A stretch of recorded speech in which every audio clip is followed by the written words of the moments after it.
LJP supremo Ramvilas Paswan आज कर सकते हैं बीजेपी के पीएम कैंडिडेट नरेंद्र मोदी से मुलाकात। मोदी से मुलाकात के बाद गठबंधन पर लग सकती है मुहर। माना जा रहा है कि नरेंद्र मोदी से मुलाकात कर रामविलास पासवान चुनावी समझौते का औपचारिक ऐलान कर सकते हैं। कांग्रेस और आरजेडी से चुनावी समझौते पर बात न बन पाने के चलते पासवान बीजेपी से समझौते पर अपनी डील कर सकते हैं। लोक जनशक्ति पार्टी के महासचिव सूरज भान ने किया था दावा, दोनों दलों के बीच बातचीत पूरी हो चुकी है। एलजेपी सुप्रीमो रामविलास पासवान का बयान, हम 3-4 दिनों में गठबंधन कर लेंगे फैसला। कहा, लोक जनशक्ति पार्टी बीजेपी से गठबंधन के खिलाफ नहीं। बीजेपी और एलजेपी में करीब करीब समझौता तय। एलजेपी की 8 सीटों पर चुनाव लड़ने पर बन सकती है सहमति। पासवान ने नहीं खोले पत्ते, 3-4 दिनों में तस्वीर साफ होने की कही बात। एलजेपी सुप्रीमो रामविलास पासवान ने लालू और कांग्रेस पर जमकर उगलिया। वर्तमान गठबंधन में तवज्जो नहीं मिलने पर खफा। बुधवार को एलजेपी की पार्लियामेंट्री बोर्ड की हुई बैठक। बीजेपी ने गठबंधन का फैसला रामविलास पासवान पर छोड़ा। पासवान बोले, सेक्युलर हूं, इसे साबित करने की जरूरत नहीं। बीजेपी के साथ गठबंधन पर विचार के लिए बुलाई गई संसदीय बोर्ड की बैठक। रामविलास पासवान ने कहा, गठबंधन को नहीं मिली अहमियत। मैं सोनिया गांधी और सीपी जोशी से 2 रोज बाद मिला था। एलजेपी के साथ बीजेपी के गठबंधन पर बिहार बीजेपी में बगावत हुई और तेज। नेता पासवान से नाता जोड़ने का कर रहे हैं विरोध। संसदीय बोर्ड की बैठक के बाद रामविलास के बेटे चिराग पासवान का बयान। कहा, पुराना गठबंधन खत्म हो जाने के बाद अब हमारे सभी विकल्प खुले हैं और हम विकल्पों की संभावनाएं तलाश रहे हैं। आरजेडी सुप्रीमो लालू यादव ने पासवान पर जताया भरोसा। बोले, सांप्रदायिक ताकतों का साथ नहीं देंगे पासवान। लालू ने बीजेपी पर लगाया दलों को तोड़ने का आरोप। कहा, हम खुले मन से सोचते हैं, हम किसी को भगा नहीं रहे। एलजेपी का गठबंधन बीजेपी के साथ होने की खबर से चौंके बिहार के सीएम नीतीश कुमार। बोले, खबर आश्चर्यचकित करने वाली है लेकिन सच्ची है। रामविलास पासवान के पीछे सीबीआई। बोकारो भर्ती घोटाले में हो सकती है पूछताछ। पासवान की सिफारिश से नौकरी मिलने का आरोप। बीजेपी के साथ गठबंधन की सुगबुगाहट के बीच एलजेपी को झटका। विधायक जाकिर अली ने पार्टी छोड़ी। आरजेडी ने बुधवार को पार्टी कार्यालय से डाक बंगला चौराहे तक मार्च किया कैंसिल। नीतीश के खिलाफ लालू करने वाले थे हल्ला बोल। बिहार विधानसभा स्पीकर नारायण चौधरी ने दी सफाई। बोले, आरजेडी नेताओं को अलग बैठने की अनुमति देने का फैसला कानून के मुताबिक। बिहार के सीएम नीतीश कुमार ने की सीपीआई नेता एबी वर्धन से मुलाकात। दोनों नेताओं के बीच हुआ सीट के बंटवारे को लेकर चर्चा। नीतीश कुमार दिल्ली से पटना पहुंचे। तीसरे मोर्चे की बैठक में हिस्सा लेने पहुंचे थे दिल्ली। लालू के आरोप से किया इनकार। बीजेपी की केंद्रीय चुनाव समिति की बैठक आज। लोकसभा चुनाव के लिए जारी हो सकती है पार्टी की पहली लिस्ट। बीजेपी के पीएम कैंडिडेट मोदी करेंगे बैठक में शिरकत। मोदी के अलावा पार्टी के वरिष्ठ नेता लालकृष्ण आडवाणी, राजनाथ सिंह, अरुण जेटली, सुषमा स्वराज और मुरली मनोहर जोशी उम्मीदवारों के नाम पर मुहर लगाने के लिए करेंगे मंथन। सूत्रों के मुताबिक पार्टी के वरिष्ठ नेताओं को चुनाव लड़ने वाली सीटों पर पहले होगा मंथन। पार्टी की अच्छी पकड़ वाली सीटों पर भी हो सकता है विचार। माना जा रहा है कि इसमें मौजूदा सांसदों में से कुछ को टिकट दिया जा सकता है। इस लिस्ट में 50 कैंडिडेट्स तक के हो सकते हैं नाम। बीजेपी केंद्रीय चुनाव समिति की बैठक के पहले मोदी करेंगे नए कार्यक्रमों में शिरकत। व्यापारियों के साथ भी मोदी करेंगे बैठक। कांग्रेस प्रचार समिति की बैठक आज। पार्टी अध्यक्ष सोनिया गांधी करेंगी अध्यक्षता। पीएम मनमोहन सिंह और पार्टी के उपाध्यक्ष राहुल गांधी भी होंगे बैठक में शामिल। बैठक में पार्टी के वरिष्ठ नेता करेंगे शिरकत। लोकसभा चुनाव की रणनीति पर होगा मंथन। राहुल गांधी के प्रचार अभियान पर बनेगी रणनीति। 300 लोकसभा सीटों में राहुल की रैलियों का हो सकता है खाका तैयार। पार्टी के प्रचार अभियान समिति के उपाध्यक्ष हैं राहुल गांधी। पार्टी की प्रचार समिति में है 50 सदस्य। प्रधानमंत्री मनमोहन सिंह समेत केंद्रीय मंत्री के एंटनी, सुशील कुमार शिंदे, पी चिदम्बरम, सलमान खुर्शीद जैसे कई नेता शामिल। कांग्रेस अध्यक्ष सोनिया गांधी आज स्ट्रीट वेंडर्स से भी कर सकती हैं मुलाकात। पार्टी की चुनाव समिति की बैठक भी आज।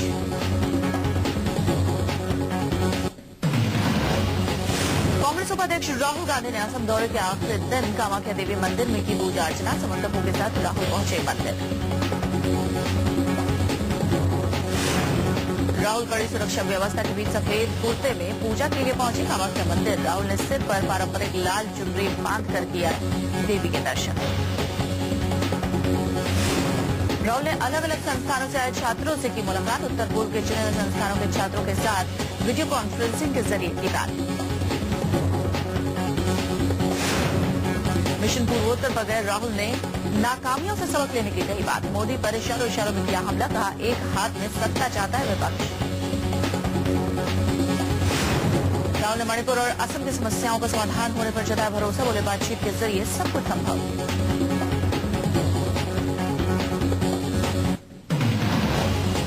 गुवाहाटी में छात्रों से मिलने के बाद जोरहट में महिलाओं से किया सीधा संवाद। महिलाओं की समस्याओं को मैनिफेस्टो में शामिल करने का भी भरोसा दिया राहुल ने।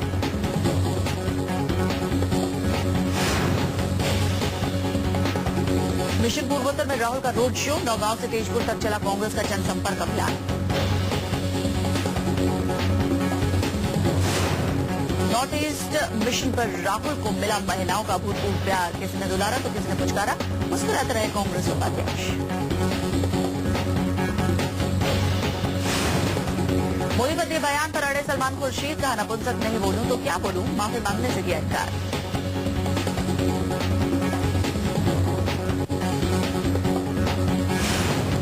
सलमान खुर्शीद के बयान पर कांग्रेस बीजेपी में जुबानी जंग शुरू। दिलवलाई बीजेपी ने कहा हार करीब दे बौखलाई कांग्रेस।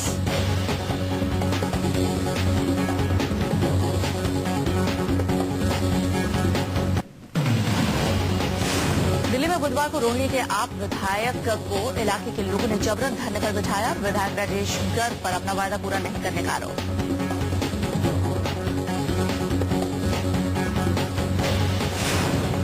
राजा विहार वादली इलाके के लोगों ने गुस्से का शिकार बने आप विधायक राजेश गर्ग, उनके साथ टीएसआईडीसी के कुछ अधिकारियों को भी लोगों ने रोका।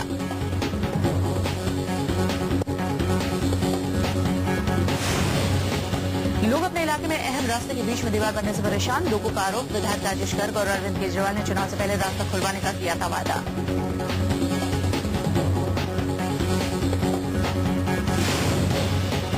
बुधवार को जब विधायक अपने अधिकारियों के साथ दौरे पर पहुंचे तो लोगों ने उन्हें जबरन कुर्सी पर बिठाया। कहा जब तक उनकी समस्या का समाधान नहीं होता जाने नहीं दिया जाएगा।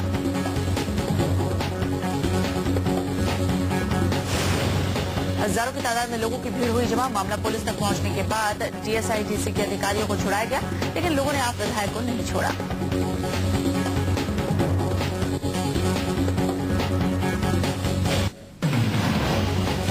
दिल्ली के नेहरू विहार इलाके में नाबालिग से गैंगरेप। 2 युवकों पर नाबालिग के सिर को तार-तार करने का आरोप।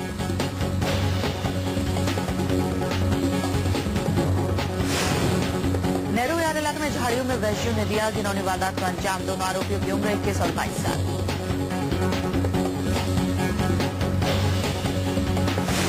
पुलिस के मुताबिक ये दोनों आरोपी नाबालिग लड़की को बहरा फुसला कर ले गए और डरा धमका कर किया गैंगरेप।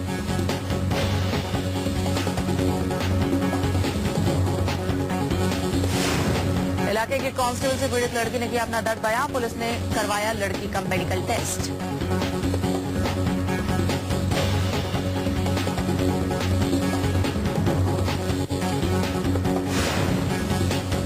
मेडिकल टेस्ट में रेप की हुई पुष्टि। दोनों आरोपियों को हिरासत में लेकर पुलिस कर रही है तफ्तीश।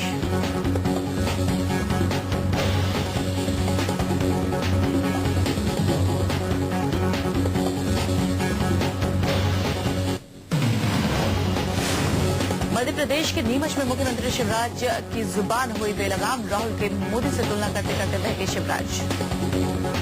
और एक तरफ राहुल गांधी जी, मैं कई बार तुलना करता हूँ तो सोचता हूँ कहावत याद आ जाती है, कहा नरेंद्र मोदी जी और कहा राहुल गांधी जी, कहा मूर्खावान और कहा मूर्खावान। कोई तुलना नहीं है। शिवराज ने मोदी की गुणगान करते हुए साधा राहुल पर निशाना। कहा जो केंद्रीय मंत्री तक नहीं बन सके वो प्रधानमंत्री क्या बनेंगे। मोदी इस देश के प्रधानमंत्री बनेंगे।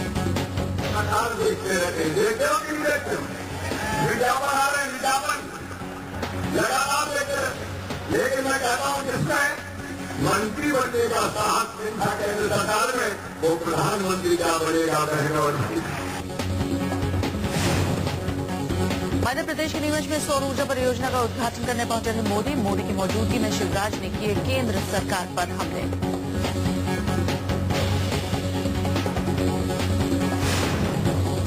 सारा समूह प्रमुख सुब्रत राय पर लचके गिरफ्तारी की तलवार। सुप्रीम कोर्ट ने सुब्रत राय के खिलाफ जारी किया गैर जमानती वारंट। तारा समूह की 2 कंपनियों द्वारा निवेशकों को 20,000 करोड़ रुपए लौटाने के आदेश पर अमल नहीं करने पर कोर्ट ने किया था तलब। कोर्ट ने आदेश के बावजूद सुब्रत राय बुधवार को नहीं हुए पेश। जयपुर में कार चोरी की वारदात हुई, सीसीटीवी में कैद। 6 बार चोरी की कोशिश करने के बाद भी नहीं माने चोर, कार लॉक करने के बाद भी ले उड़े कार। चोरी की सारी हरकत हुई सीसीटीवी में कैद। कार में जीपीएस सिस्टम लगे होने से पुलिस के लिए बरामद करना हुआ आसान। चोरों में बाइक पर लगा रखा था राजस्थान पुलिस का लोगो। दिल्ली मेट्रो कॉर्पोरेशन के डीजीएम ललित कुमार शर्मा ने जयपुर में ट्रेन के आगे कूद करके खुदकुशी। पूरे मामले की तफ्तीश में जुटी पुलिस। अलीगढ़ के अमरौली गांव के रहने वाले एक शख्स का हाल बेहाल। सरकारी नौकरी से निलंबित किए जाने पर दर-दर की ठोकरें खाने को मजबूर। कृषि विभाग के जिद के चलते कोर्ट के चक्कर लगाने में विभाग हड़ताल। उत्तराखंड में नैनीताल में एक गांव में पुल की दरकार। पुल नहीं होने से मीलों चलना पड़ता है पैदल। छात्र छात्राओं को तैरकर जाना पड़ता है स्कूल। बीजेपी ने पासवान के बहाने कांग्रेस पर बोला हमला। बीजेपी नेता शाहनवाज बोले, जिनका कांग्रेस से मतलब समझो उनका सीपीआई से मतलब। कांग्रेस के ख्वाबों ख्यालों में बसे मोदी, बीजेपी ने लगाया कांग्रेस पर आरोप। मोदी का डर कांग्रेसी नेताओं पर नजर आता है। चुनाव से पहले बीजेपी ने अल्पसंख्यकों को लुभाने की कोशिश की तेज। बीजेपी अध्यक्ष बोले, देश की अखंडता को तोड़ने का प्रयास बीजेपी ने कभी नहीं किया। राजनाथ के बयान पर भड़की शिवसेना। संजय राउत ने कहा, गोधरा दंगा और बाबरी मस्जिद मसले पर किसी को माफी मांगने की जरूरत नहीं। एनसीपी ने राजनाथ पर लगाया मौका परस्त होने का आरोप। बीजेपी की माफीनामे को बताया सत्ता के लिए घड़ियाली आंसू। नौसेना चीफ एडमिरल डीके जोशी ने दिया इस्तीफा। सिंधु रत्न पनडुब्बी हादसे की वजह से लिया फैसला। फिलहाल वाइस एडमिरल रॉबिन धवन संभाल रहे हैं कार्यभार। नौसेना चीफ एडमिरल डीके जोशी ने हाल ही के दिनों में कई हादसों की नैतिक जिम्मेदारी ली है। सरकार ने तत्काल प्रभाव से जोशी का इस्तीफा किया स्वीकार। जोशी का इस्तीफा मुंबई में नौसेना के सिंधुरक्षक पनडुब्बी के हादसे के शिकार होने के बाद आया है। हादसे में 7 नौसैनिक हुए जख्मी, 2 अधिकारी अब भी लापता। पिछले 7 महीने में भारतीय नौसेना के 10 युद्धपोत, 3 पनडुब्बियां हो चुकी है दुर्घटनाग्रस्त। पिछले साल अगस्त में भी आईएनएस सिंधुरक्षक में हुए थे 2 धमाके। हादसे में गई थी 18 नौसैनिकों की जान। रक्षा विशेषज्ञ भारत वर्मा ने जोशी के इस्तीफे की तारीफ की। बोले, जोशी ने शुरू की आर्मी में नया निवास। जनवरी में 38 टन सोने का हुआ आयात, जबकि पिछले साल अगस्त में मात्र 3 टन सोने का आयात हुआ था। सोना आयात में वृद्धि को देखते हुए रिजर्व बैंक और सरकार ने इसके आयात पर जारी प्रतिबंधों को जारी रखने का किया फैसला। फिर पतली हुई रुपए की हालत। डॉलर के मुकाबले रुपए में 15 पैसे की कमजोरी। $1 के मुकाबले रुपया 62 रुपए 15 पैसे के स्तर पर पहुंचा। केंद्रीय मंत्रिमंडल इस हफ्ते 7वें वेतन आयोग के लिए नियम तय कर सकता है। इससे 50 लाख से अधिक केंद्र कर्मचारियों के वेतन भत्तों की समीक्षा का रास्ता होगा साफ। सूत्रों के हवाले से खबर, सरकारी कर्मचारियों को मिलेगा केंद्र का तोहफा। महंगाई भत्ता 90% से बढ़ाकर 100% करने के प्रस्ताव को मिल सकती है मंजूरी। मार्च के अंत तक जारी हो सकते हैं नए बैंक लाइसेंस। नए बैंक लाइसेंस पर गठित विमल जालान समिति ने अपनी रिपोर्ट रघुराम राजन को सौंपी। सचिन तेंदुलकर को चेन्नई में आए अपने पुराने दिन याद। मोबाइल से पहले के उन दिनों को याद किया जब वो अपनी पत्नी अंजलि को पत्र लिखते थे। सचिन ने कहा कि जब उन्हें अपने खत का जवाब मिलता था तो वो अपनी पत्नी की खूबसूरत राइटिंग में खो जाया करते थे।